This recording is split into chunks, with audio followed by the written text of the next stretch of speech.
అవిధేయత నుండి విధేయతకు మన విమోచన మార్గం. ప్రియమైన సహోదర సహోదరీలారా, ఈరోజు మనం రోమాపత్రిక 5వ అధ్యాయం 19వ వచనంలో నుండి ఒక శక్తివంతమైన సత్యాన్ని ధ్యానించుకుందాం. ఏలయనగా ఒక మనుష్యుని అవిధేయత వలన అనేకులు పాపులుగా ఏలాగు చేయబడిరో, అలాగే ఒకని విధేయత వలన అనేకులు నీతిమంతులుగా చేయబడుదురు. ఈ మాటలు మానవజాతి చరిత్రలోనే అత్యంత కీలకమైన 2 ఘట్టాలను మన కళ్లముందు నిలుపుతాయి. అప్పటి పరిస్థితులను మనమొకసారి పరిశీలిద్దాం. ఆదికాండపు అవిధేయత.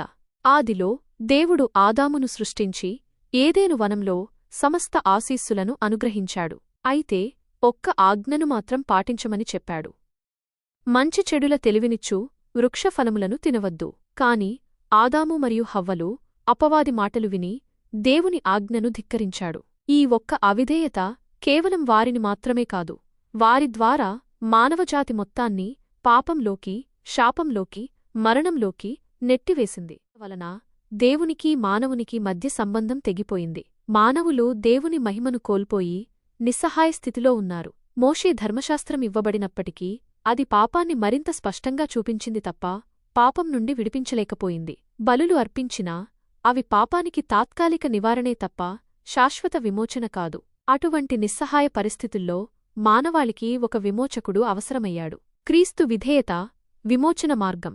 ఈ నిరాశాజనకమైన స్థితిలో దేవుడు తన అనంతమైన ప్రేమను చూపించాడు. ఆదాము అవిధేయతకు విరుగుడుగా మరొక వ్యక్తి, దేవుని కుమారుడైన యేసుక్రీస్తు పరిపూర్ణ విధేయతను చూపడానికి ఈ లోకంలోకి వచ్చాడు. యేసు ఈ లోకంలో మానవుడిగా జీవించి ఎన్నడూ పాపం చేయలేదు. ఆయన దేవుని చిత్తానికి సంపూర్ణంగా లోబడి శిలువ మరణం పొందేంతగా విధేయుడయ్యాడు. ఆ శిలువపై యేసు మన పాపాలన్నింటినీ తనపై వేసుకున్నాడు.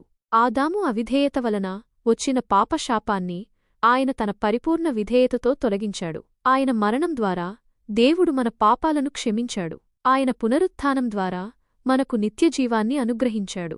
ప్రియమైన వారలారా, మనం ఈరోజు ఏ స్థితిలో ఉండేతవల్ల మనం నీతిమంతులుగా తీర్చబడగలమని సువార్త మనకు తెలియచేస్తుంది. ఆయనను మన రక్షకుడిగా అంగీకరించి ఆయనపై విశ్వాసముంచినప్పుడు మనకు పాపక్షమాపణ, దేవునితో సమాధానం మరియు నిత్యజీవం లభిస్తాయి.